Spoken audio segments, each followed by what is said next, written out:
Back chapter 5, video number 6. In this video, we're going to have a look at this one here called the do loop.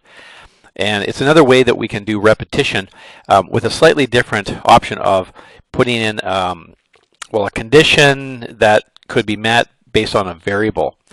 So now with the do loop, we need to start off by, the syntax is going to be a little bit different here. So it says here at the beginning, let's initialize a variable or create a variable and initialize it. So that's the one here in red. And by start here, it's from the previous example, it says count is equal to 5, because in the previous one, the count variable was counted up to 5. So by putting in the 1 is very important because it reinitializes the count. And without that, it'd be difficult. All right, so from there, let me just drop down here to, okay, I'm going to hit the do and start the debug on this process. All right, so it's, there we go. Now it's count should equal 1, and I'm going to actually just pin that so we can actually see it counting. So it starts off at 0 when we run it, and now it becomes 1. So it says here, do the loop at least once. So the do loop is going to perform the statement no matter what. So even if we didn't want it to loop, it's still going to perform the statements. It's going to perform this block of statements. So when I push the F11 step into it, it says, let's take the second do list box here, and let's add it as an item to that list box. So when I do that, it will have added it, and we can't see that here yet, but we will. And then 1 becomes 2. So as soon as I step over that, you'll notice it goes to 2. And now we have to ask the question.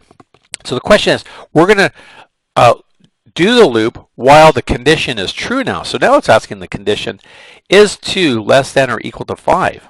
So that equates to the expression of true, so it's going to jump back up to do, and it's going to go back in and perform the block again. So now it's going to put 2 and add it as an item into the list box, and then it's going to count, so that'll become 3. And there it goes, 3. Is 3 less than or equal to 5? That's true. It's going to go back to do. It's going to put a 3 in there.